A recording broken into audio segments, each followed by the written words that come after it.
That is hardcore. This is hardcore shit. But for me, it gets harder and harder to resist. Hello, everybody. Welcome to Hardcore Horror with Mike and Brigitte. I'm Mike. What's your name? My name is Brigitte. What's up, Mike? Brigitte. Well, I tell you, the spooky season is upon us. Yes. Not really for us necessarily. That's like 24/7, every day, all day. But for the masses, spooky season's here. They're starting to put Halloween stuff in all the stores, and people are starting to get into the mood a little bit. Oh, Halloween, I forgot about that. Horror movies. Oh yeah, I remember those things. I should watch some of those. That kind of sort of a deal. Yep. Always love the time of year though, because you do get to go and see all this cool stuff. What about you? Yeah, What do you think me about it? too. So, it's hard 365 days out of the year in my house. Yep. Halloween every damn day. So when Halloween really does come around, it's like it is so extra. It's on steroids. So I already have my Halloween stuff out. And there was Awesome. a mom and a little boy walking down the street, and he's like, "Mom, they're already putting their Halloween stuff out. I love this house." Because it's like everyone comes from like all around the neighborhood. Like Halloween is like we're the popular. They call it. So my house is called the Clown House at Halloween. Yeah. Imagine that. Imagine that. Yeah, for sure. Yeah. Well, horror movies they have a life beyond the spooky season in October and everything. They are all year long, especially now. Even way more so now, I would think, than maybe like 20, 30 years ago, right? There's more releases coming out all the time. But even that said, there is still that time period where they really do come out with a lot more horror movies, and we've got a bunch coming up pretty soon. Is any of these that you are looking forward to? I'll name a few of them. So one that just dropped out this recently was The Nun 2. Any interest in that at all? Or? Not really. I'm not gonna lie, I haven't really seen the first one. Oh, okay. I've heard some good stuff about this one. I actually did watch the first one, and I wasn't impressed with it at all. But I do think this one might be better. It's kind of the thing with Annabelle. I didn't actually particularly care that much about Annabelle, the first one, but I did like the second one and third one. I thought both those were done really well. But yeah, they're all set in the Conjuring universe, and they're all in those movies, but they have their own standalone stuff. But The Nun, I didn't feel like it was that great, but I think this one might actually be better. But we'll see. We got Saw X coming up. Are you a Saw fan? Are you looking forward to that one at all? I'll watch it. I think the first few, and then they just kind of it was almost sort of repetitive to me. But I still watched every single one of them, and I can't say that I hate them. So I'll definitely watch it when it comes out for sure. Yeah, of course, the first 2 or 3 are really definitely the better ones. But I was happy with usually how they would twist the story around and make it become something you weren't maybe expecting completely. Now with this one, they're setting it in a certain time period between 2 films, so you kind of already know where it's going to be going. So I don't know if there's any kind of twist to be expecting really, but I guess we'll see, or if it's just going to be carnage. I don't know. Up next is of course The Exorcist Believer. Saw another trailer for that one. I guess we'll see how that one works out. I will watch it. I could do without it. It could never exist, and it would be totally fine with me because I know it's not going to beat the original, but I will watch it. That kind of feel you on that one. Yeah, I feel the same way. Mm-hmm. Yeah. There's some other ones. There's a Dear David one, something based on a TikTok or something. I'm not familiar with that one too much. Pet Cemetery has a prequel. I don't know if you're fans of that kind of stuff or not. I don't even know what Pet Cemetery this prequel is to. If it's to the new one or the original, I don't know exactly. But Okay. there's some ones like that. There's one called Totally Killing, VHS 85, that anthology found footage thing is coming out. Five Nights at Freddy's. It's a video game. I'm not that familiar. I know of it, but I've never really played it, so I'm not sure about. And with that, you had the Banana Splits movie and you had the Willy's Wonderland movie already. Yep. So I don't know how good this one will really be because this one is PG-13. So for horror fans, I'm not sure, but we'll see. And then the last thing I want to talk about is after Halloween, we got Thanksgiving, Eli Roth's Thanksgiving. Have you seen the trailer for that one? Yes, and I'm looking forward to it. I mean, the faux trailer in Grindhouse was awesome. Mm-hmm. It was. Mm-hmm. It was awesome. So hopefully it delivers and it turns out pretty good. But yeah, that one should be pretty cool. So we got some guests tonight. Who we got? Yeah, so tonight we're going to talk to a couple of filmmakers, Kenny Scott Guffey and Jake C. Young with MTS Pictures. And these guys are just up the road in Kentucky, right? Yeah. And of course, I'm familiar with Kentucky. I lived in Richmond for a little while and everything, and I know some of those filmmakers up there. You know, I knew a few of them and everything, so that's cool. We'll talk to them and see what all they're into. Before we get to them, what have you been watching? So I have just a few things on my list. One of them is Night of the Undead. I'm not going to talk about it right now because right, that's on my list too. I watched it this week as well. Okay, so we won't talk about it right now because it was one of the MTS Pictures, and we're talking to the guys later, so we can talk about that then. Right. So our last podcast that we had, I remember when we hung up, I was like, all right, I'm going to go watch this movie, and that's exactly what I did. So I went and watched the movie Bug. Okay. What you think? Wow.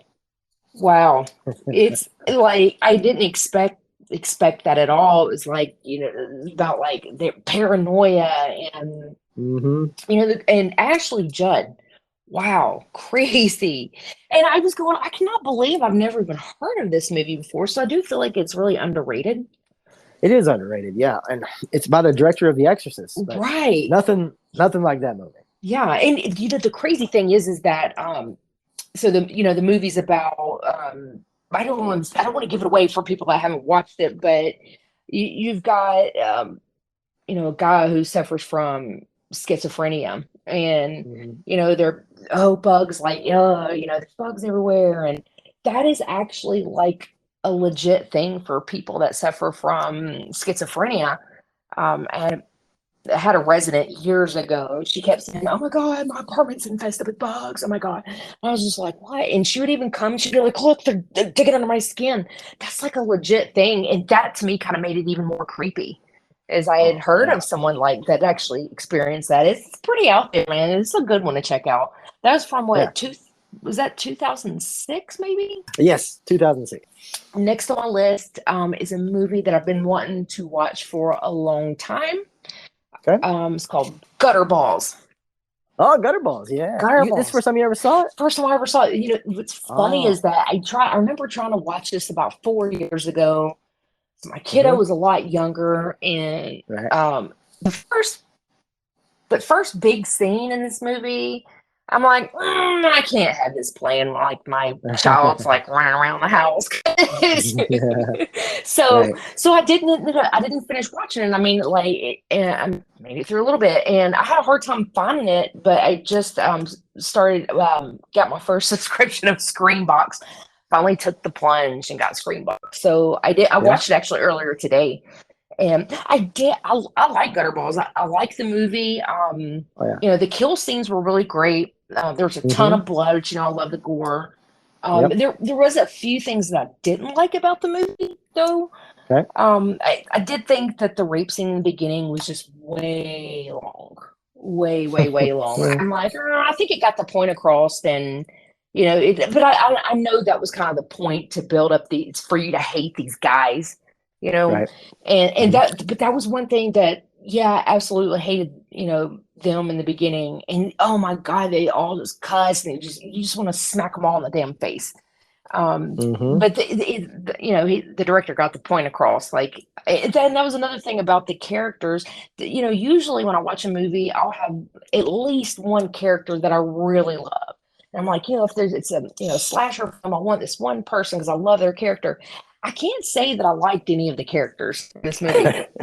Like, yeah, they weren't very redeeming, I guess. Yeah, I didn't like any of them at all. So that was That just made me kind of cringe. But overall, it's a good movie. It's I love the storyline was really different. Your killer's got a bowling ball bag on Hmm. their face. I thought that was pretty cool. It was like just so different. And it's all like the kills with all like the bowling pins, and I just thought it was kind of fun. Um, Yeah, yeah. I talked about this one a few I podcasts remember back, that. I remember that. where the director, he died, and he made part two of Gutterballs, but it's never really been distributed yet. I don't know if it was completely finished or what, but yeah, it never came out. Hopefully, at some point it will. But he's got some other good movies too, like Hanger and um, Caller, and just other ones too that you can check out. Yeah, yeah. I definitely gonna look them up because I did like the movie enough where I was like, oh man, it's good, a good fun indie film. Hmm. So that's really it on my list, except for I'll let you go through your list, but so we're doing this new thing where we pick an extreme horror movie of the week. So Hmm. we did pick out a movie last, so we'll talk about that. But I'm gonna let you go through your list before we get into that because I have a lot to say about it. Okay. All right.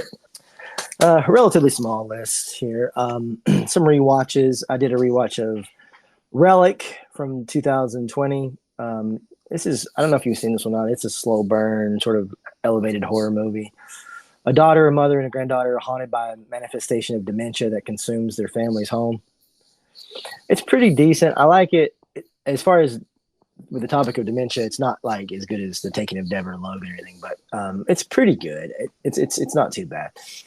Up next was a rewatch of The Killing of a Sacred Deer. Have you seen this I movie? have seen it, and I feel like that's kind of another underrated movie. Yeah, yeah. I love this movie. I think it's great. I love the deadpan conversations that they have and everything. I mean, it's just a fantastic movie. Um, and that director, man, he's great. The Yorgos guy, I like pretty much everything he's done that I've seen so far, like that and Lobster. I even like The Favorite, which isn't like my type of movie necessarily. Um, but he's got a new one coming up called Poor Things that I'm really interested in. It's like something about a girl who dies, and they kind of bring her back like Frankenstein style, but they bring her back with a baby brain. I don't know. It sounds ridiculous, but in a good way. Um, Up next was a rewatch of 2007 Captivity. Mhm. Have you seen this I movie? don't think I don't think I've seen that one. The one where the girl who's like a model, she gets kind of kidnapped and placed into a cellar, and like she kind of keeps seeing like videos of herself and everything, and then she finds a guy in a cell next to her, and there's kind of all this twists and turns and stuff. It was on the Horror Fest. Remember that Horror Fest stuff, the 10 films to die for or Oh whatever. yeah, yeah. It was one of those movies. It's pretty decent. I wouldn't say it's a great movie or anything, but it's a decent one. Okay. Up next was Tigers Are Not Afraid. This is a Spanish horror movie, and the horror, it's kind of like a sort of a, I don't know, a urban fantasy movie, really, but with horror elements. Really, it's more like a lot of the little kids living on the street, like kind of street smart stuff. Hmm. But it does have some horror elements in it, but um, it's not what you call like a typical horror movie. Like with, it's more, it's deeper. It's got a lot of things going on, but it's not just like a hack and slash kind of thing. Okay. Um, Up next was Deadly Blessing. This movie came out in 1981. Have you ever seen this movie? This is directed by Wes Craven. I don't Um, think so. And I'm like, how do I not know about this? It's a uh, 1981 horror movie. well, I guarantee you have seen the cover, because I've seen this cover forever, and I never watched it before. It's after her husband dies under mysterious circumstances, a widow becomes increasingly paranoid of the neighboring religious community that may have diabolical plans for her. It's got Sharon Stone in it, Okay. believe it or not, and Michael Berryman is in it too. Some other people you probably seen. Now, here's the thing about Wes Craven, man. Wes Craven was a genius. He made a lot of really great movies. Nightmare on Elm Street is, a seminal part of horror history. Scream as well. But at the same time, Craven also made a lot of sort of like TV horror movies that weren't that great. So Deadly Yeah. Blessing. Did you like it, or you just felt like, it's just like a horror I movie mean, for TV? I mean, it was all right. Yeah, it was okay. I didn't love it or anything. I wasn't like, this is a movie I'm going to watch again. But yeah, it's an okay movie. It's a decent watch. Okay. Up next was a new movie called Perpetrator. This one just came out recently and dropped on Shudder. Yeah, I'm gonna say I watched the trailer for it, but I haven't actually seen it yet. But it's on my list. So Yeah. who do you think? Is it worth watching? Yeah, I think so. Johnny, a wild and impulsive teenager living precariously in a town where young women continue to go missing, and the power she's forced to unlock to survive. It's a really messed up movie. I will say that. Like, it's really kind of like, what the fuck is going on? Okay. Kind of a deal. I liked it though. I thought it was really good. I definitely give it kudos for originality. Yeah, there were a lot of times I was like, what is happening right now? Alicia Silverstone's in here. And a few other people you might know, but yeah, I did. I liked it. Okay, good. I've had that on my list, and I just haven't got around to watching it yet. So, all right, Okay. cool. I'll keep it on there then. And of course, we're going to talk about it, Night of the Undead with the guys in just a few minutes. And the last thing I watched was a little movie on Screenbox called Crabs. Crabs. Yeah, this is like the bugs. Yeah. Oh. This is a newer movie. Well, a horde of monstrous crab monsters descend on a sleepy coastal town on prom night, and only a ragtag group of outcasts can save the day. It was a lot of fun. I had a lot of fun watching it. I mean, it's stupid and silly, but it's supposed to be. Okay. That kind of a deal. You can get away with it sometimes if you're going for that. Sometimes if you don't mean to, it might not work out. But obviously, that's what they were going for. Very campy, very like, I don't know, almost 50s and 60s kind of a feel or something. But yeah, it was fine. Yeah, that's kind of fun though. Sometimes you have those like shitty days at work or whatever, and you're like, I just want to watch like something to take me to my happy place. So sometimes I like watching some good like park comedies. Yeah. That's all I watched, other than the hardcore movie we watched. Let's talk about that one. Just to rewind just a little bit. So, our last podcast, we had watched Regurgitated Sacrifice. Yep. So our pick of the week is Slow Torture Puke Chamber. Slow Torture Puke Chamber. It says it all in the 2010. title. Says it all in the title. So this is there's no mystery, right? Exactly. This is Lucifer Valentine. Mm-hmm. So I have a lot to say about this movie. So okay, all right, I'll just rattle it all off there for you. I was a good maybe 14, 15 minutes in, and for a minute, I almost forgot that I was even watching a horror movie. Yeah. It was almost like, I'm trying to say, how can I say this? Okay. It was almost like I was watching some sort of like porno. Mm-hmm. Right. Okay. Like a piss play fetish movie. I didn't know another way to say it. I just rounded it up there. But yeah. To me, it was just so over the top. To me, it wasn't even scary. It was just more kind of gross. And it was a little much. It was a little bit much for me. Okay. Because I can I can handle any kind of hardcore movies, but this one there wasn't enough storyline in there. There was a story, but it wasn't enough for me to really, really like it. And some of these, even like the first one, the Regurgitated, it was almost kind of excessive or repetitive. It was almost repetitive. You're like, oh god, all right, here this person's gonna puke, and this movie is long. I'm like, all right, what can they piss in another cup or? Well, so it starts out with a little bit of a story. Like you have the girl narrate. Yeah. She's sort of telling, and it starts out like that. And of course, you do have the softcore stuff going on and everything. But you're right. It doesn't really get extreme until probably like almost like the last maybe two like thirds of yeah. maybe the last half. It doesn't at all really. And I was thinking, oh, this is a lot tamer than the last one. I thought the mean- exact same thing. I was like, oh my god, the first one had so much more puking and yeah, right. It gets there though. and then when it gets there, it gets there. Right. And there's some sort of weird thing too. I don't know, with the character Angela Aberdeen. I don't know. It has something to do with Kurt Cobain. Kurt Cobain was from Aberdeen, Washington. I don't know exactly how this all ties into everything, but anyway, in his mind, it's a story. And you know, so it kind of goes back and forth between the two girls at first. And you're like, okay, well, I don't know what this one girl's about, but this one girl, she's telling the story, so it's kind of following that narrative of this girl.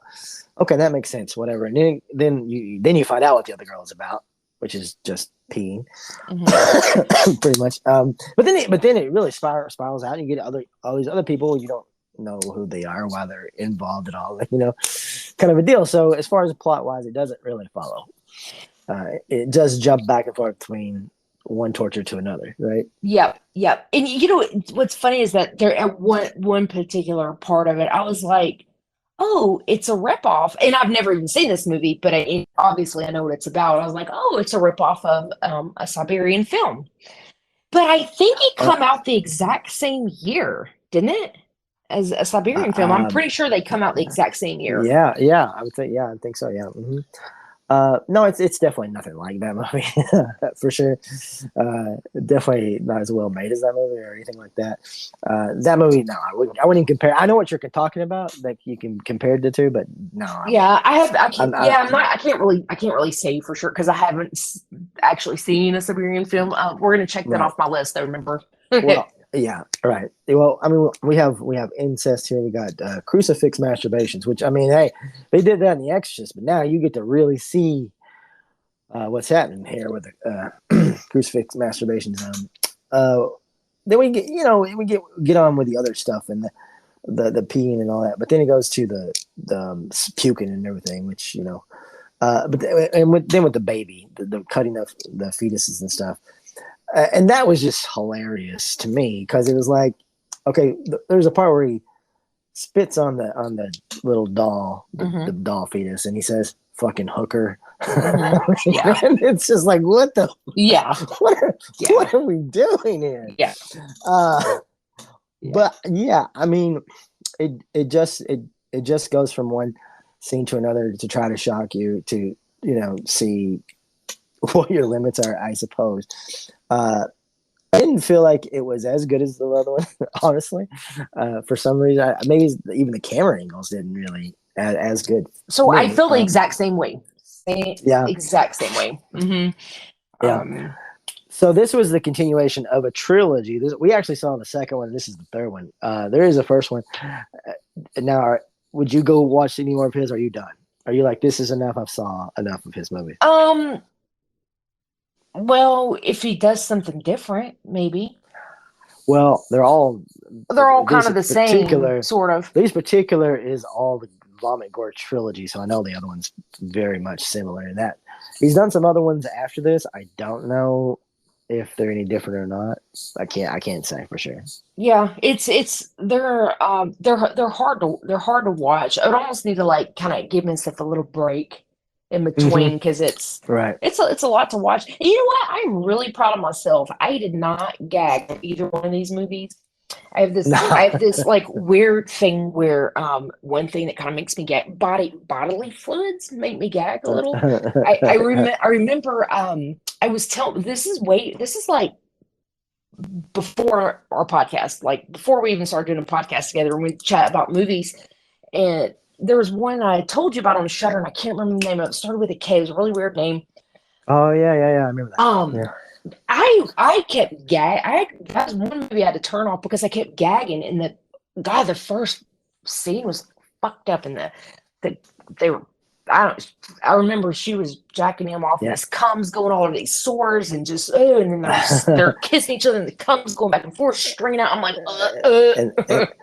And of course, you tell me about it, and I go and watch all of it. That's what I do. I know. I was like, so what happened after that? You're like, oh, it just gets more fucked up. It did. Yes. It was very insanely messed up. That movie's even more.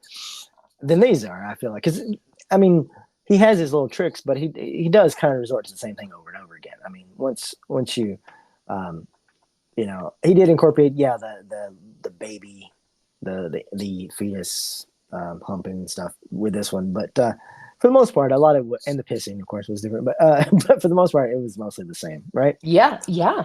Pretty much. So I wish I could remember the name of that movie we were talking about, but I know you're right. It does start with a K. It's a really weird name. I couldn't even tell you if I was pronouncing it correctly, but I think it was a Shudder original. Starts with a K, and I think it was about like a nuclear bomb that had hit California or something along those lines. But it's that is one of the very few movies that I can actually say I had to turn off because I was like, oh, okay. So Slow Torture Puke Chamber, would you be willing to watch a third of Lucifer Valentine of the puke movies or whatever you want to call them? Yeah, I'll watch it eventually. I'll complete it and stuff. I'll watch some of this other stuff and see if any of it's really worthy of going over reviewing. So it's a trilogy, and you said that we watched the second and third one, and yeah, we watched the second one and third one. Oh, so what's the name of the first one? It's called Slaughtered Vomit Dolls. Oh, okay. Slaughtered Vomit Dolls. Okay. Yeah, that's what it's called. So we'll skip that for now, though. We'll go into some other stuff that I've never really heard of, but it's supposed to be extreme. So we'll see how it goes. This next week we're gonna do one called The Angel's Melancholia. Yeah. Or how it's pronounced is Melancholy der Angel. So we'll see what that one. It came out in 2009. So we'll see what this one is like. And you know what I would love? I would love it if anyone that listens to the podcast, if they'll shoot us a message on Messenger, or if you know us, text us any recommendations for hardcore horror movies. Man, shoot them out there. Well, I always love movie recommendation. Always. Yeah. Well, this one's The Angel's Melancholia. It's from Germany, so we'll see how that plays out. All right. Awesome. All right. Well, that's all I got. You want to talk to the guys? Yeah, let's bring them on. All right. Sounds good. So tonight's guest, we have filmmakers Kenny Scott Guffey and Jake C. Young with MTS Pictures. Hey, what's up, guys? Hey, how's it going? Hey, what's going on? Good. I am so excited. We are so excited to have you because we met a couple weeks ago at CreepyCon in Knoxville. Yes, we CreepyCon, did. yeah. It was great to meet you guys. Yeah. How was CreepyCon for you guys? Did you guys enjoy it? Have fun? Was that your first time there, or had you been before? Sorry, I was waiting for Jake to answer. We were actually invited. We were invited last year to promote our film Night of the Undead. The cast and crew were, but this was the first year that we were invited just as ourselves. So it was our first year as just being invited just because of who we were. If that makes sense. Okay. Yeah. Heck yeah. Awesome. Yeah, I had a really good time. I thought it was a lot of fun, and we got to meet a lot of really interesting people. Yeah, it was fun. So I have a booth there with Three-Legged Circus Oddities, and Mike lives like an hour away from there. So he came down, and I was like, I need a break. I got to step away from my booth. I was like, let's go check out some filmmakers. So like we were almost like drawn to your booth like right away, and it was funny because when we first started walking around talking to people, like the first person we went up to was like, hey, we do a podcast, and he's like, I don't like horror movies.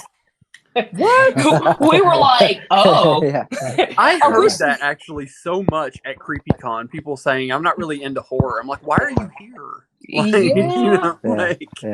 No offense, glad you're here, but why are you here? No doubt. Don't understand it. Yeah. So after we talked to some people, they're like, oh, we're not into horror movies. So like we were drawn over to your booth. I was like, dude, these guys are awesome. So you were there promoting. It wasn't Night of the Undead. You're promoting your new movie, which is The Dark Room. Yes. Right. Right. Okay. So And you guys are from you're from Kentucky, right? Take us back. Take us back to the beginning. How this all began. yeah. How did you guys start, and how did you guys start collaborating together? You want to go first? Not really. I can then. So, as far as us collaborating, I actually had worked on a couple projects before I met Jake, and I had gotten the opportunity to work on some projects through podcasting, actually, because I met some filmmakers as well. I had on a lot of filmmakers from classic films that was on the podcast that I used to do, and I made a lot of friends that way, and had some opportunities to work on some films, and so I did. But it really wasn't fulfilling me in the way that I really wanted it to. And it was really great when I met Jake, because he lived in the same town as me and we just never met, which is weird because he and I are almost like the same person a lot of times. And we pretty much clicked from the very beginning, and we kept talking about working together, and it was not happening. And so during COVID, I got the idea to remake Night of the Living Dead, and I approached him immediately. I was like, this will be a great project for us to take on together, work together on it, and maybe we'll get to know each other a little bit better, and maybe we'll be friends by the end of it. And we were, and now we pretty much just work with each other. Okay. I would have never ever guessed that. I would think that you guys have been best friends since you were like little kids, because you're together. Y'all are like, you can tell like y'all work really well together, and like you can tell you really do. Yeah, that's awesome. It's funny. We're honestly like biological brothers almost. Like, I mean, we get along so well. And I mean, when we fight, we can have like the full on, like, out in the front yard, like choking each other, screaming match, whatever. And like one of us will get a text, like a good text or something in the middle of it, and then we're hugging like the next second. Like, we don't let it bother us, and we don't let it define us or whatever. It's like, hey, if we have an argument, it's no big deal, because it's like we're brothers, and that's pretty much the first thing above everything else for us. Yeah, and it works. It really does work. So we work really well together. You do work well together. That's great. And for the record, guys, we don't actually like choke each other in the front yard. That was like no. That was just that was metaphorical. That was totally metaphorical. But yes, no, we actually have worked really well together. I think in the 3 years we've been doing this, I think we've been doing really well together, at least. Very proud of where we are now.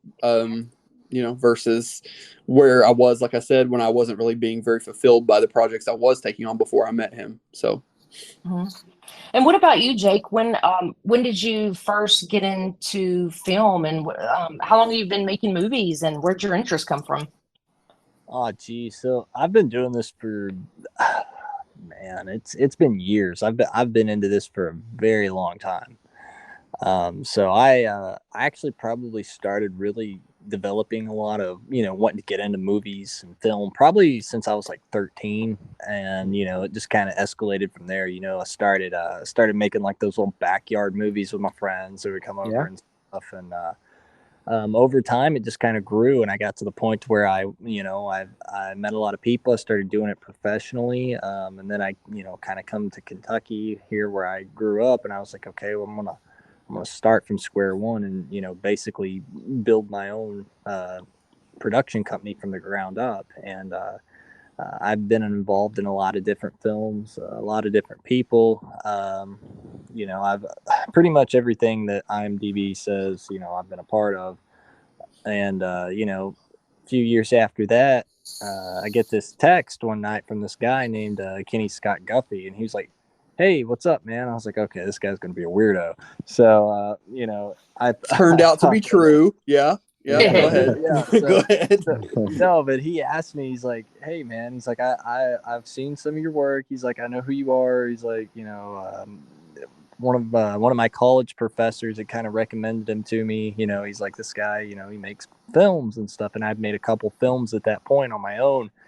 And he reached out to me about doing a film and asked me if I would, come on and co-direct it. And, the rest is history. We kind of set up and went forward, and, we've got to work with a lot of really, really big people. And we've got to, create art together and just kind of do what we like to do. Awesome. Tell us about some of your movies. So, I mean, a lot of mine, they start all the way back from when I was in college, when I started professionally doing films. I'd done a couple student films. Some of them weren't so great, but they were kind of a learning curve. But as I started moving upward, I made a couple different sci-fi films. I made one with he's actually from around where you guys are at. Memphis Wrestling. Bill Dundee. He was in one. Oh, yeah. Yeah. You guys remember him? Yeah, absolutely. Yeah. That's crazy. Yeah, it was his first movie ever done, and so he came down here and he was in it was his first movie we ever done, and it's currently available like places I don't really know where per se to tell you to go, but it's called Screecher. That was one of my first kind of bigger films I'd done. And then it kind of got impacted by COVID, because about the time we wrapped, it didn't get its theatrical release. And then we came back around, and Kenny and we actually met. I was working on a film called Boone the Vengeance Trail. And that is kind of where we actually had first met. And he had kind of helped me do some production work on it. And I seen that he had been a producer, and you've been a producer in quite a bit of films, actually, haven't you? I had, I'd produced a film called Shadow Marsh with Dave Sheridan, which was a lot of fun. That was the first movie I'd produced. And, I don't know. I just, like I said, those were great, but it wasn't giving me that on-set guerrilla filmmaking vibe that I really wanted, and, but yeah, once I met Jake, he was working on Boone the Vengeance Trail, and it's a modern day retelling of the kidnapping of Jemima Boone, Daniel Boone's daughter, set in, as I said, in the modern age. And it was really fun to do, to help him with that. I came on really in the post-production process. I think, right? Weren't you pretty much done, I think, at that point? Yeah. We were kind of done with the principal photography at that point. Yeah, and I came on board that, and it was a lot of fun getting that into a couple theaters, and then getting it sold into distribution and onto some streaming platforms and Blu-ray. That was really cool. And so that was really our first project together. As he mentioned, Screecher, he's not really sure where it's at the moment. It should be more widely available very soon, I would say. It's on Amazon. Okay, Isn't it on Amazon? That's what your link tree says, anyways. Okay, well, I was going to say it should be more widely available in the very near future, because we just switched over to a different distributor with that. So hopefully very soon. Okay, sweet. Very cool. But then, of course, we were getting to Night of the Living Dead. That was what became. Yeah, that is what became our legacy. I think so. Yeah, that's what earned us the name, the Undead Duo. That was the first project I had partner directed with Kenny Scott, and we had that one was. It was very fun, and I told him in the beginning, I was like, yeah man, I'd love to come on with you, and I would love to do it. And we sat down and kind of brainstormed, and had one of our writers come on, a guy who he helps us out a lot on writing and stuff, and That one just kind of all fell into place. I mean, it fell perfectly into place. And It did. originally, the title of the film, it was we were remaking. It was like a reboot of Night of the Living Dead. It was like a reboot / sequel, I guess you would say. And it was supposed to fall under the same title, but at CreepyCon the previous year, that was where we first announced the title switch to A Night of the Undead. We actually had our own panel there the year before, so we had some people there, and we made the announcement there. It was Okay. it was quite, because the thing was, like you said, it was pretty much a reboot sequel to George Romero's Night of the Living Dead, and I got the idea to remake it during COVID, and that was the idea. I wanted to do a straight remake of the original film, and using zombies as, an allegory for COVID, because I thought, during COVID is where I got the idea. I'm like, and we're all kind of like locked in our houses and, like afraid of going outside and everything. And it kind of reminded me of Night of the Living Dead. And so that was the idea, was to do just a straight remake. And, I talked to Jake, and we were looking at that at first, but, he had the idea. He was like, I really don't want to do a straight remake. What if we were to do, a reboot, like it's stands on its own, still takes place in the same universe, what have you. And I was totally down for that. And we still shot it as being called Night of the Living Dead, but we realized once we were getting ready to release the film that if anybody were to search our film, because the original Night of the Living Dead is in public domain, which is how we were able to remake it. Yes. There are so many movies with that title that nobody will be able to find our movie. So that is true. Yes, there are definitely a lot of variations of that. Yeah, he and I it took like, I think, an entire day, like me and him literally sending texts back and forth, like, what can we call this that is different enough but still exactly the same? We just like all day that day we were just like, okay, what about this? What about this? And we finally settled on Night of the Undead.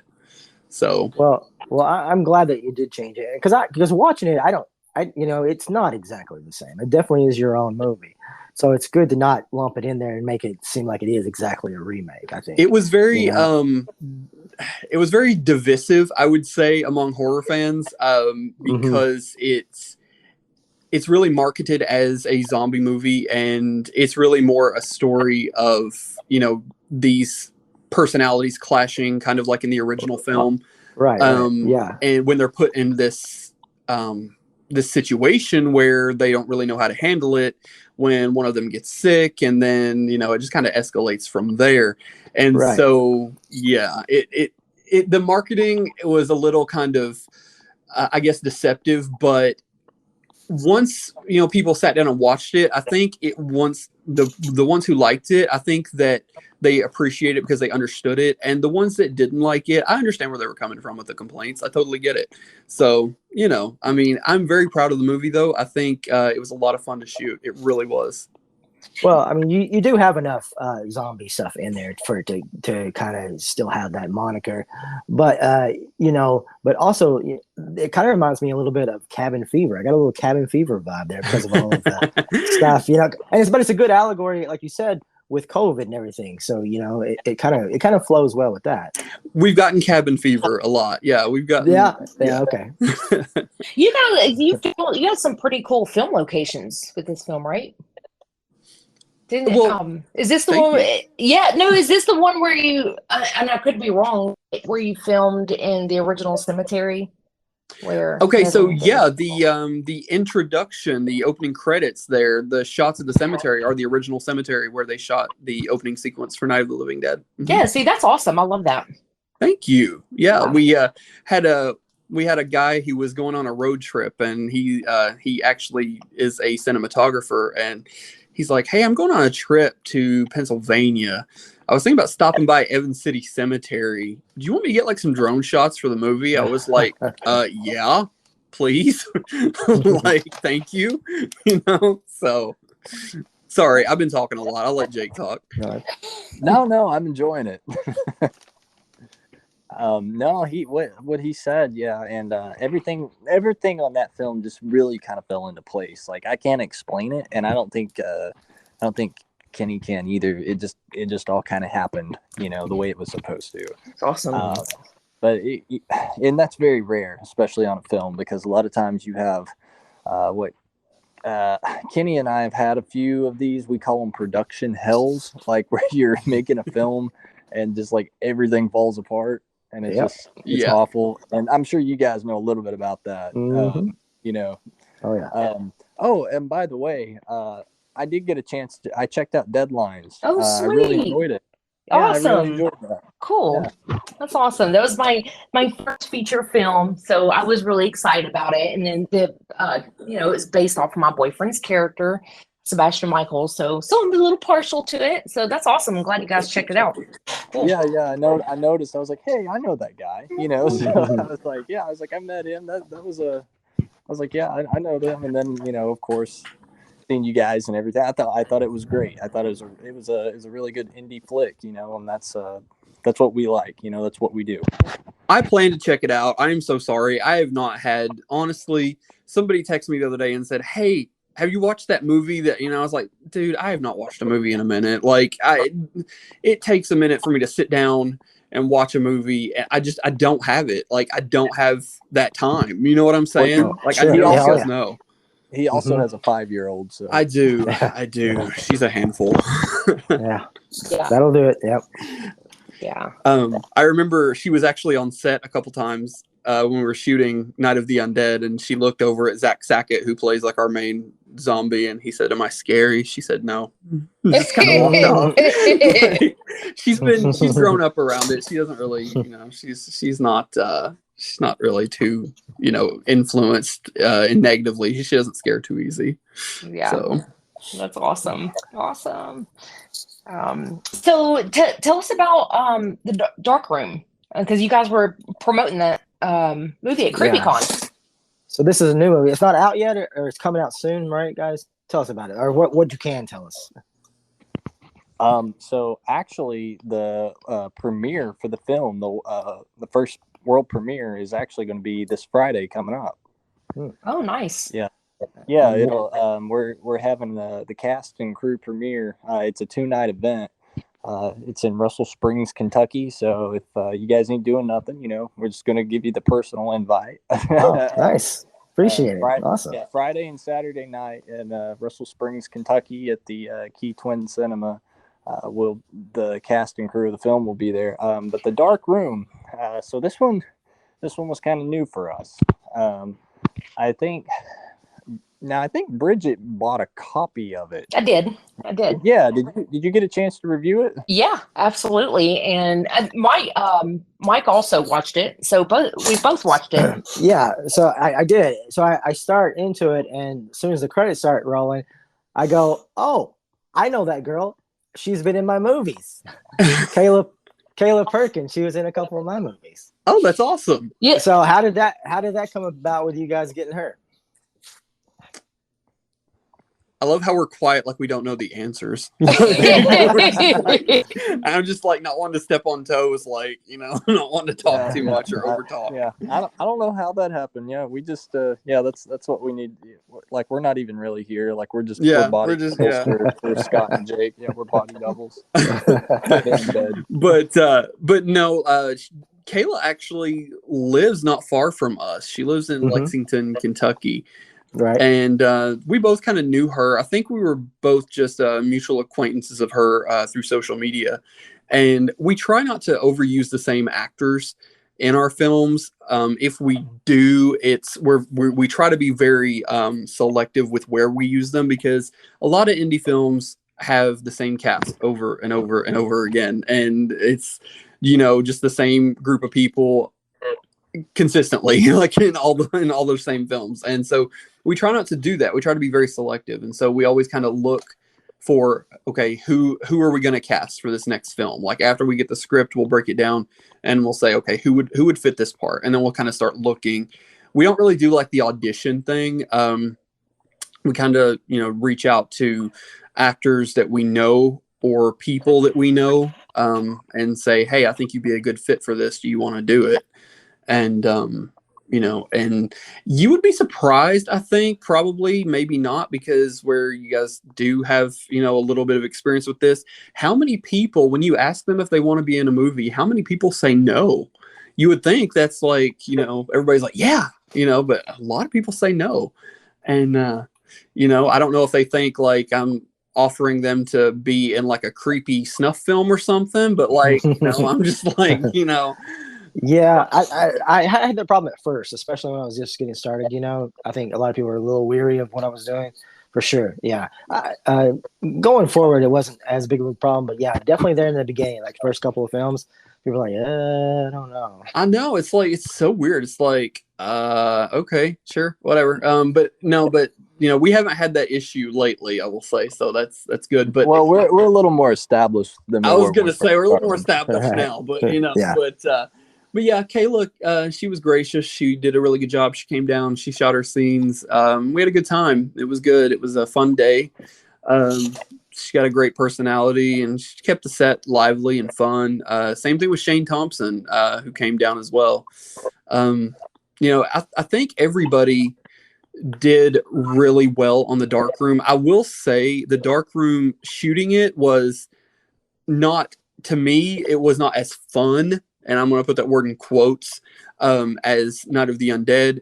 It was just very serious subject matter, and there wasn't a lot of it was just the main character, maybe an additional character in the scene. There wasn't like a group of people like we had with Night of the Undead, and a lot of arguments going back and forth between them that were shooting and whatnot. It was just very psychological. So it was fun to shoot. But, like I said, I want to put the word fun in quotes. It wasn't like, a barrel of laughs like Night of the Undead had been, but it was still fun to shoot.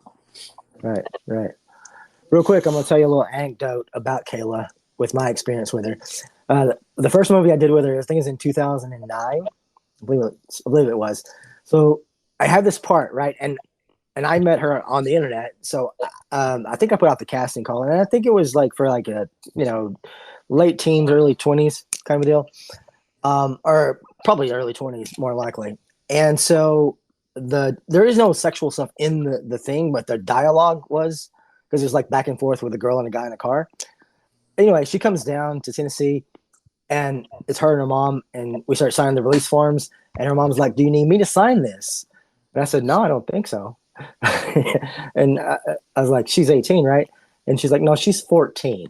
Oh my gosh. And I thought she was 18 for sure. And so I was like, so embarrassed about the dialogue, but she knew all the dialogue and she hit all the points. It wasn't like super graphic, but it was like enough for me to be like, oh my God, I can't believe it. well, that's one of those things, with if you have a good actor that can pull it off. Pro. Oh, yeah. I will say pro for sure. Yeah. Pull it off. Yeah. And she totally looked 18 anyway. So she made it work for sure. It's one of those Mila Kunis situations. She wasn't really 18 on that 70s show. She was like 14 or something. Like, right. Yeah, exactly. And what a cool, supportive mom, though. Yeah. Right? Oh, yeah. That's what I was thinking. Yeah. She was on The Simple Life, that show with Paris Hilton and Nicole Richie. Yeah.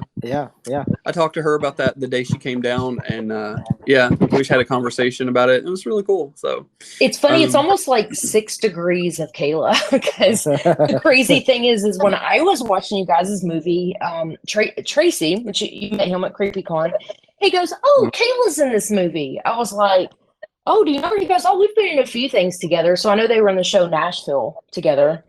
And he also said they had done some little some horror shorts, which I haven't seen. So yeah, 6 degrees of Kayla. There you go. Well, like that game, 6 Degrees of Kevin Bacon. Like, do you guys have a Bacon number? 2. 2. Oh, that's even shorter than ours, Jake. Ours is 2. 3. I helped on a production of Leaf Blower Massacre 2, and the guy who played Jason, the first Jason, Ari, that guy, he was in it, and he's been in a movie with Kevin, so it was 2. That's awesome. Ours is 3 because we had Nancy Ann Ritter in Night of the Undead. She was in Scream with Neve Campbell, who is in Wild Things with Kevin Bacon. So, there you go. Wow. Nice. It's 6 Degrees of Kevin Bacon for sure. So on the dark room. I know we kind of just completely jumped over everything we could talk about. We just started talking straight about the actors. I'm sorry. Go We right ahead. completely skipped the whole plot line. So, yeah, I get, so as you guys reviewed it, basically what the whole story boils down to is it's about a photographer who owns a photography shop where he develops the photos in the dark. After he's confronted by a religious leader, his sanity starts to go into play on what he saw. And Kenny actually had the idea whenever we were first developing this. Tell him about the idea that you'd kind of come up with. I will say I sort of had the idea because, listen, this thing bounced around a lot between us. This was one of those things where Jake had a script, and it was a good script. It definitely was.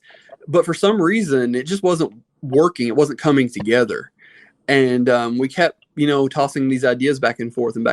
And I remember when I was a kid, and I would always go with my mom. Like, for some reason, the woman was insane about having photos developed. Like, I don't know. She was kind of like the opposite of Robin Williams in 1 Hour Photo. Like, she was the insane customer.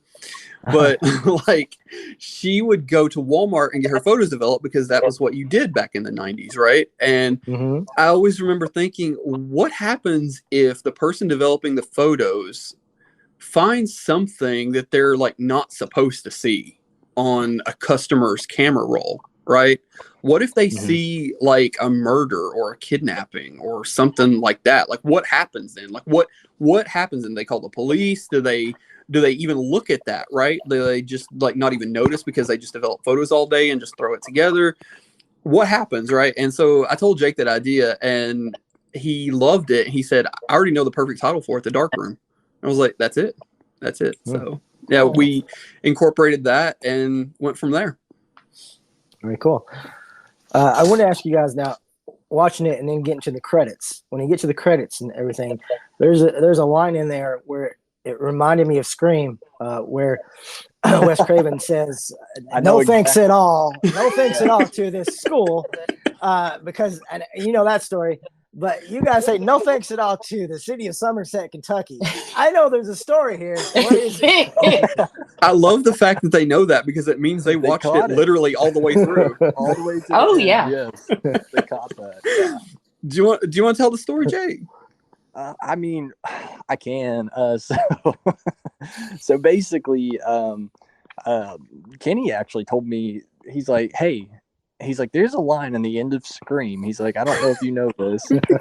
So basically what you just said, and he was talking about that. He's like, because during this whole production, we had constantly tried to get support from the city of Somerset, which is where we're at.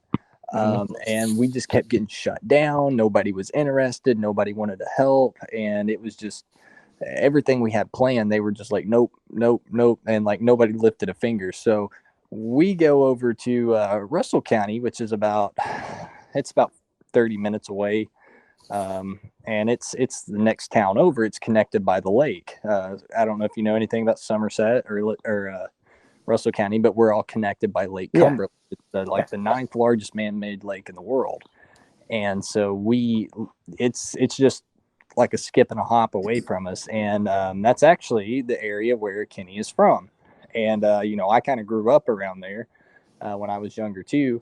And where we had a showing of the Undead film at the same theater in that area previously, it kind of blew up over there, and everybody, they loved it. So they came to us like arms open and everything, just ready for us to be, shooting there. Anything you could think of, the whole city was there, just ready to, anything we needed. And that was probably, that's probably where that developed from, because versus, we couldn't get help in our own city, but the one next door, they were totally cool and very supportive. So we thought, we'd give a little nod to that. That's awesome. Yeah, I love it. I will say, if you are considering shooting a movie in Russell Springs, Kentucky, they are the place to do it. it's honestly the nicest little community. And I made the joke a few times while we were shooting. It's like we could ask them to blow up a barn and they would be like, please don't blow up that barn. There's a better barn to blow up over here. Right. I mean, they were totally just whatever we wanted, like Jake said. Oh yeah, like 90% of the locations were there for the dark room. I know that in one part there's like a whole ass excavation scene. Yes. Was wrote in the script. Yeah, they just were like, oh yeah, here you can come over here. They shut the school down and let us come over there and shoot that excavation scene that he's mentioning there. That was actually their new football field behind their high school, and I guess I don't know if it's done now or not. But that was what it looked like at the time, and I'm like, they had to check with the school board and everything. And I'm like, well, it's about, this murder that occurs, right? And they're like, yeah, we're cool with it. Whatever. I'm like, okay, cool. Nice. Yeah, that's awesome. I love it. I love it. Yeah. Which, when you guys reviewed that, I don't know, you might have noticed this, but like all of those scenes at that excavation site, they were actually shot in broad daylight. So we've done some day for night. Yeah, sure. We've done a little bit of that in the past with Undead, but we've done that with day for night, and I think that turned out exceptionally well. It did, and I could be a little wrong. I think it was only about 10,000 degrees that day. I could be just a little wrong, but No, it was bad. It was bad, and I felt so bad for our skinwalker, our person under the mask, because not only was he under the mask, but he's wearing all black, and he's wearing his black shirt, and he's got on this black leather jacket, and he's got black jeans on, and I'm like, you're sweating, aren't you? Like, I just knew. Yeah. Hey, so what did you guys, what was your thoughts on the film? Mike? I enjoyed it. I didn't expect it to be sort of as cerebral as it was. I wasn't sure what we were going into with the Dark Room. I'd seen that other movie, The Dark Room. Do you remember that one? That came out in the 80s? It was like a kind of a slasher thing. Yeah. So I was kind of expecting maybe something like that. I wasn't sure exactly what we were doing. I enjoyed it. I like the fact that you're always questioning what's going on with these characters because they're all coming in with different. They're saying different things. Yeah. And you're not sure exactly who's on the up and up here, So it was good. It led to a good conclusion, and I thought all the acting was good, and locations were good. Yeah, you. me too. It wasn't predictable. I love. I can't stand watching predictable movies. So going in, I was thinking it was going to turn out one way, and it turned out completely different. So yeah, really good job, guys. Really Thank you. Yeah. Can I ask, did any of you catch the Undead connection to Night of the Undead? I didn't, because I didn't watch it first. Oh, okay. First, so I didn't catch it. So same. Same. That's okay. Yep. That's okay. Yep. It was just a little wink, a little nod that we had to Night of the Undead that we threw in there. When the main character goes to the church, sitting in a pew is Denny Kidd, who played the character of Brady in Night of the Undead, and he's sitting in the front pew and he's praying. Ah, okay. So Cool. we credit him at the end as Brady, the same character he played. So that's yeah. nice. Yeah. Oh, okay. And if you notice, like in the beginning, my character, when he turns on the television, he's actually watching Night of the Undead. Yeah. Some little meta stuff we threw in there. Sure. That's cool. Cool. So we decided to shoot this movie sort of, we wanted to go back to sort of that 70s genre era of film. Mm-hmm. We really, personally, when it comes to directing, I think that was one of the best genres, when you had like true, not so much horror film, just films in general were just like slated to be better at that time. I don't know why. So we really wanted to give off that nostalgic vibe. So I don't like in the film, there's a lot of like synth and a lot of musics that are in that era, and the whole film, which I'm sure you guys noticed, it looks like it's shot on like old actual like 50 millimeter, like it's got the grain running the scratches. Yeah, it's made to look like that. So yeah. I popped in the DVD when we got the shipment of DVDs in, and I told Jake, we were sitting there in my living room, and I looked at him and I said, I feel like that I'm watching one of those cheap dollar DVDs that you used to buy back in the day, and he goes from Digiview Productions, and I'm like, yes, those. And I said that made me like, that was a compliment that I gave to our film. Like, it made me feel so good, you know, like, Yeah, because that's what we were going for. oh, awesome. Yeah, I can see that. Yeah. Bridget? Yes. So I want to invite you guys to play a little game with me. Do you guys want to play a game? Oh God. Wait. What's your favorite scary movie? Ooh. Oh, look. See, look, you're going to ace it because the game I like to play is movie quotes. So, Oh, and you snap. just, I don't know if I would get that or not. That's so awesome. Literally. So I love movie quotes. I'm always walking around like just rattling off movie quotes. So we started doing, so Michael rattle off some horror movie quotes, and between the three of us, we have to guess it. So that's fun. Like, honestly, I love movie quotes too. I discovered, though, my wife pointed out to me one night, she's like, this was years ago, she's like, you know, you quote the animated Alice in Wonderland like more than any other movie. And I'm like, well, yeah, it's just absolutely absurd. I didn't even realize I did it, but like, I'm constantly quoting that movie, just like with some absurd line. But yeah. That is so awesome. So you guys, you want to play? You ready? Absolutely. Cool. Well, before we jump into that, I wanted to mention one last thing. Sure. Okay, so the biggest part about this whole movie that I can't believe I completely forgot about that was we got to work with Diane Franklin. We did. Yeah, how was that? Oh my God. So I wanted to brag on her. She was fantastic. She was. Yeah, so I mean, I know you definitely have seen, you know, Amityville 2, Terror Vision, New Nightmare, Sure. all that stuff that she was in. But Diane she was great to work with. And, you know, I was really, really glad we got to have her on this, you know, on this project with us. She was awesome. And she told me I was handsome. So that's always a plus. Heck yeah. Nothing wrong with that. She's an actress. Every line she said was believable. It was awesome. Yeah. That's all I'm saying, Jake. It's always great when you get a seasoned pro, you know. Exactly. Yeah. But yeah, let's play the game. Absolutely. Okay. All right, so it's gonna go like this, guys. I got 5 of them. We'll rattle the first one off. You kind of just anybody guess. It doesn't matter. Just jump in if you know it. If we get stuck, I'll give you some hints. Okay? Here we go. Number 1. My family's always been in meat. Texas Chainsaw Massacre. Texas Chainsaw Massacre. Wow. That was good. Listen. Thank you. Listen. All right. Not many people can beat my boy Kenny here. All right. You say that. That's probably the only one I'm going to get, Jake. All right, guys. Now, this is a long one, okay? Oh, God. Okay. Listen carefully. Here we go. Number 2. Civil behavior is what distinguishes us from the lower forms.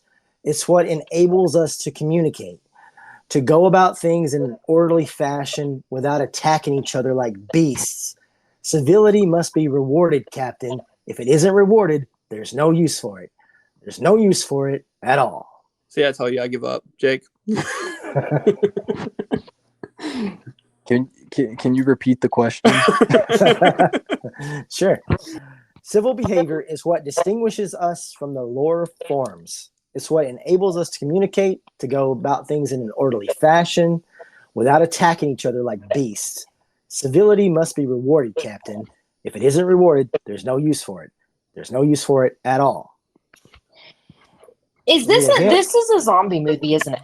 It is a zombie. Is this a newer movie? Nope. No? Okay. Okay. I feel like Is it Dawn of the Dead? Not Dawn of the Dead. Day of the Dead. Day of the Dead. Okay. Day. Dude, I was like all over that, but I've only seen that movie like one time. Like yes. But when you said it's a zombie movie, I'm like, wait a minute. That sounds familiar. Like, yeah, I'm glad. Like, hey, okay. I'm really glad you guys got that because I was about to be like, can I buy a vowel? I want to phone a friend, but my friend is on the phone, so I'm not really sure who to call. All right, guys, here we go. Number 3.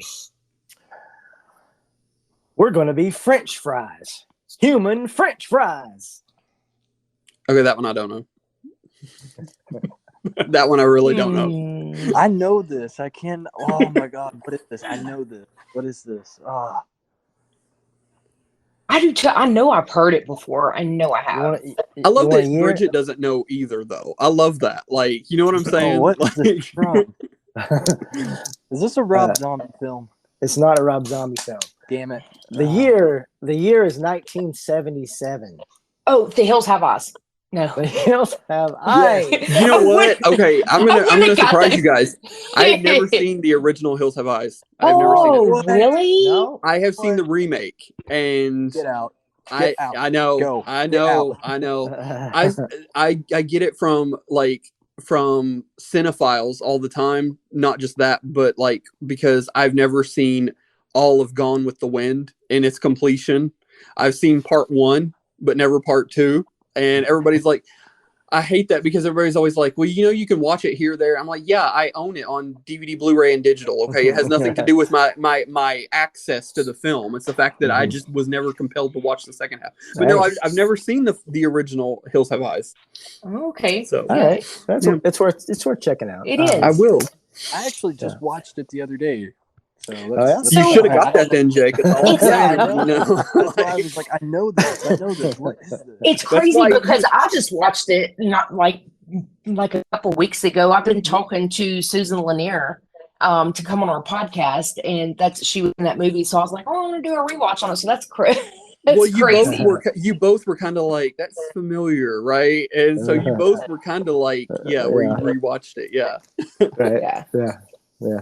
All right, here we go. Number 4, guys. You ready? Yep. All right. You need a fork there, Chief? No, I prefer to use my hands. I believe people have lost their relationship with food. They do not think this is something that died for me so that I would not go hungry. I like that connection with something you die for. I appreciate it more. Okay. The Little House on the Prairie. Close.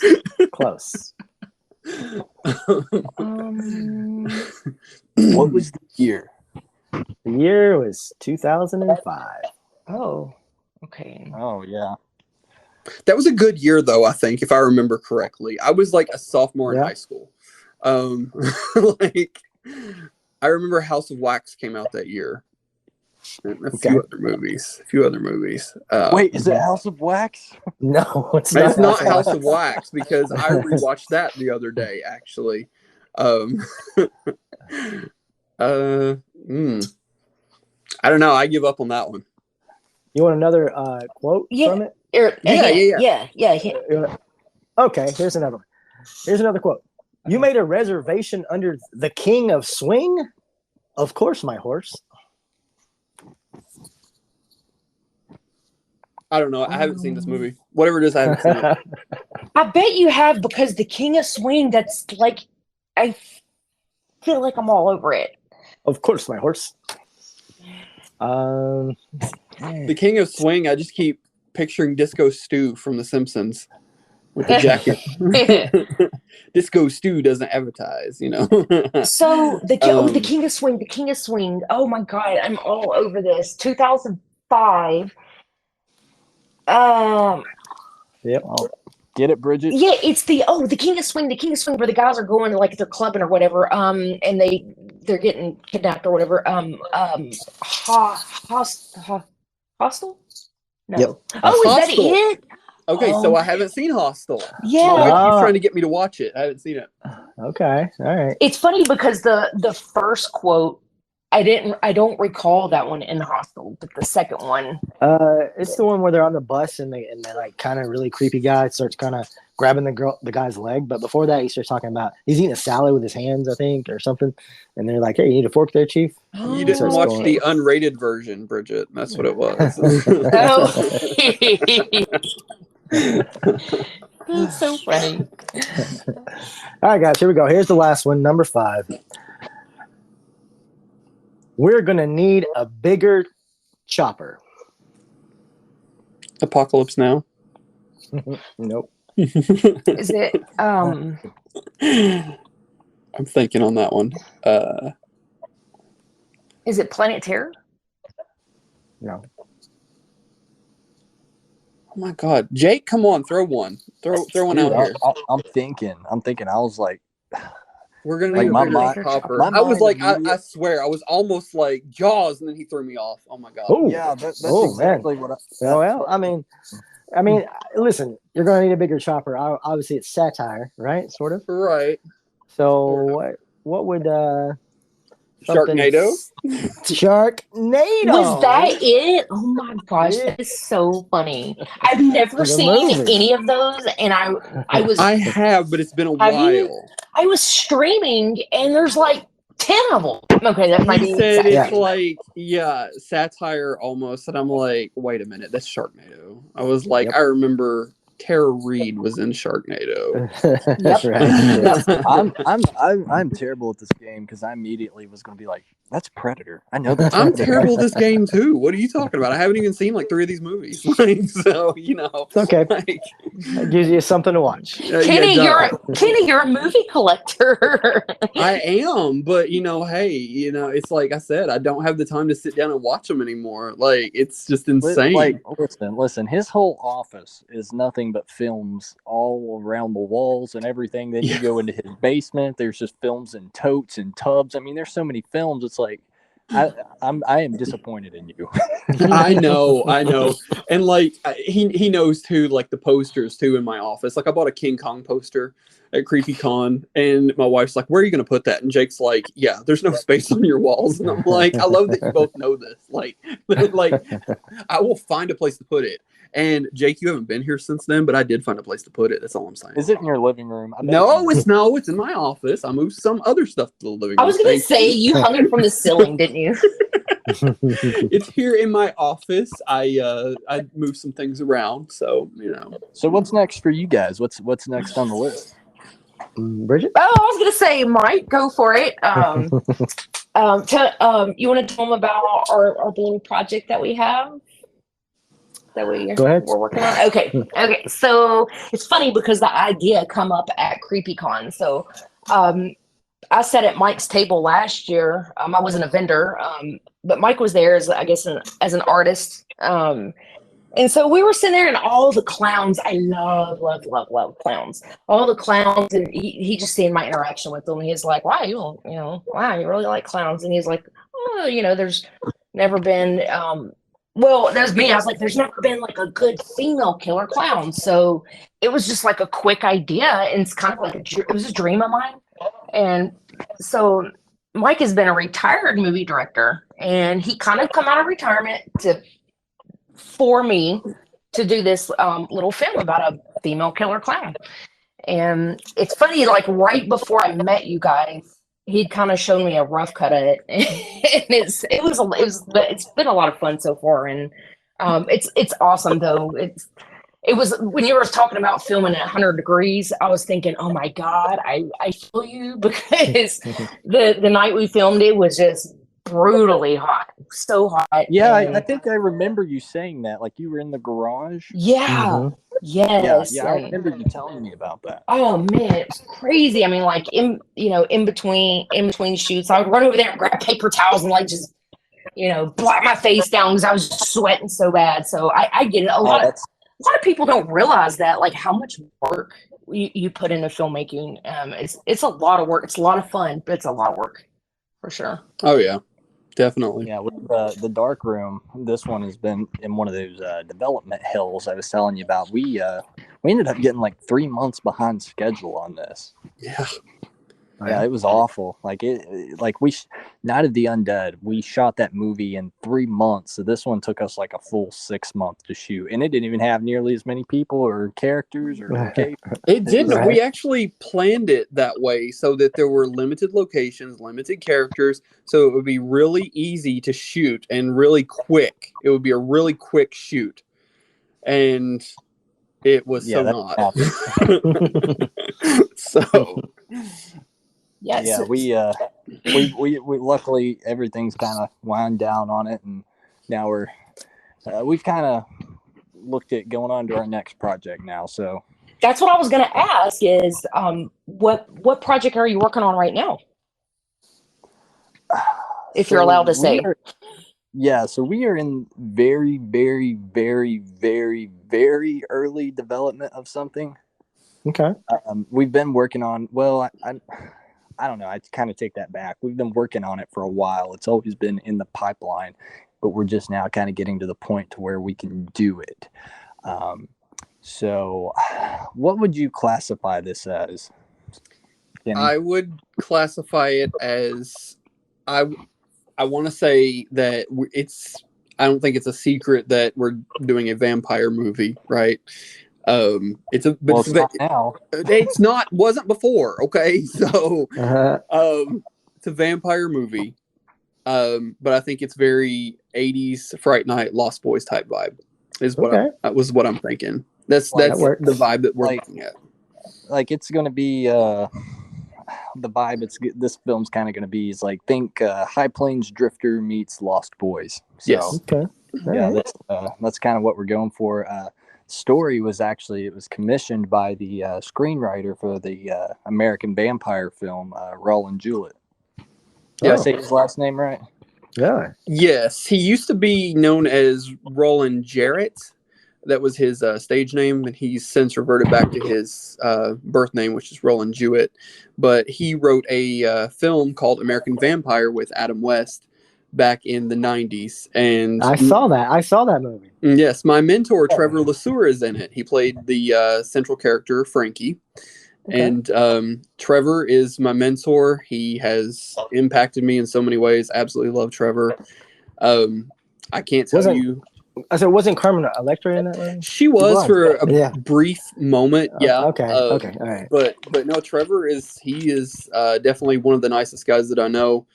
Anytime I've got an issue, all I've got to do, if I've got a question and I want an honest answer, I can just text him and he'll give me the feedback that I need. So I've called him my later life mentor, because he's been in the business for 20 plus years now. So yeah, awesome. But, so if our listeners wanted to find you guys on social media, where can they find you? You go first, Jake. Yeah, so you can find me on my link tree, or pretty much on any of my socials. My Instagram is it's at Jake C. Young _official. So that's my Insta handle. I've got links there to pretty much everything else I do.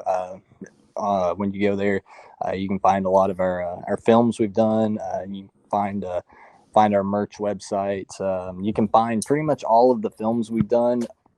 They're pretty much all on streaming, they're on Tubi, Hulu, Vudu, Plex. I'm probably overlooking some but yeah, you can pretty much find anything we've done. It's readily available. This is true. And I'm also on pretty much everything as well. You can look me up, Kenny Scott Guffey. There's only one of me, I guarantee it. But on Instagram, my handle is the Ken Scott 88, and it's Ken with 2 N's. The Ken Scott 88. Facebook is what I use, I guess, primarily because I've had it the longest. So I've got the most invested, I guess, in Facebook as opposed to Instagram. X, I guess, which is formerly known as Twitter, the social media platform formerly known as Twitter, Threads. I'm still trying to get used to Threads. It's brand new, so and I'm sure that TikTok. I've got a TikTok, but I don't really post. I just do a lot of promotion on there. Okay, and we can't forget about your movie premiere, The Dark Room. You said it's in Russell Springs, Kentucky, at Key Twin Cinema. And you said Friday and Saturday night. Is that next Friday and Saturday night? The 15th and 16th. All right, sweet. All right, cool. Very cool. All right, man. Well, we really appreciate you guys coming on. It's been a blast talking to you and meeting you guys too. You were so fun, and love it. Your movies are great. Thank you. I appreciate that. That's a great compliment. Thank you. Yeah. Yeah. All right. Yes. that beats what they could have said. So yeah, It did. Thank you for having us on. Thank you so much. Absolutely, yeah. Good luck, guys, with everything in the future, and we'll come back and talk to us again sometime. Okay. Thanks, guys. All for right. sure, guys. All right. Thanks. All right, that was Jake C. Young and Kenny Scott Guffey, huh? Yeah. About those guys, huh? Yeah. Wow. Hard working, and they're just producing these movies. And God, they sound like they're having so much fun while they're doing it too. And I think it's awesome. You got these two guys that I really thought that they'd been best friends for like ever because they just work so well together. I think that's great. Yeah. Pretty local, indie filmmakers. So right in their backyard, really. Yeah. Awesome. All right. Very cool. Well, you got anything else for this week? I think that's all I got for you tonight. All right. Sounds good. Well, we got a hardcore movie to watch and probably some other stuff. So until next time, take it hard. Stay hard. Stay hardcore. Be hard. Hardcore. Hardcore. Hardcore. All right. Until next time. Until next time. Later.